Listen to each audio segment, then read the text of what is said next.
Ngayong linggo na ipapamahagi ang bagong fare matrix sa mga pampaserong jeep para sa nakatakdang 50 sentimos na taas pasahe. Kasabay nito ang nakaambana namang dagdag singil sa presyo ng ilang produktong petrolyo. Balita hatid ni Julius Segovia. Sa June 14 pa epektibo ang 50 sentimong taas pasahe sa jeep. Kaya paalala ng LTFRB sa mga driver, huwag mananamatala sa unang araw ng balik eskwela.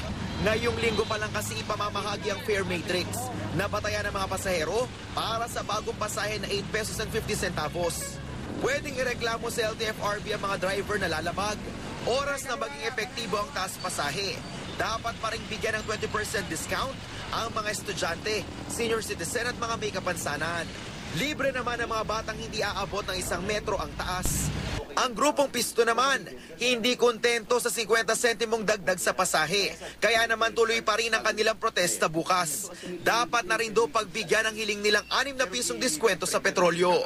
Bukod sa kapos na nga, nilimita lang ng LTFRB sa Metro Manila, Region 4 at Region 3. Yung fare hike, no, at kinalimutan yung mga probinsya, samantalang mas mataas pa nga ng 5 to 7 pesos ang presyo ng diesel at gasolina sa mga probinsya. Sa Region 8 na sinalanta ng Bagyong Yolanda lang daw dapat hindi epektibo ang taas pasahe.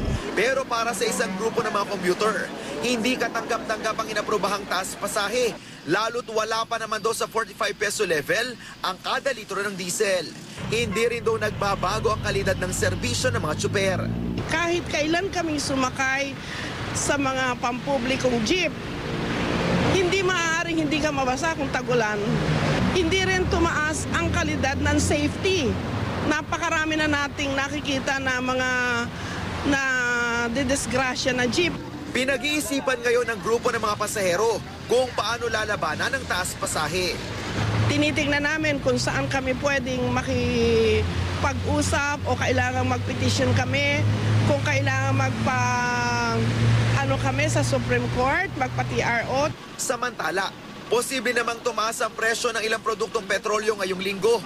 Ayon sa ilang sources, hanggang 50 centavos ang maaaring pagtaas sa gasolina, habang ang LPG, piso kada kilo ang posibleng isipa o katumbas ng 11 pesos kada regular na tangke. Julio Segovia, GMA News.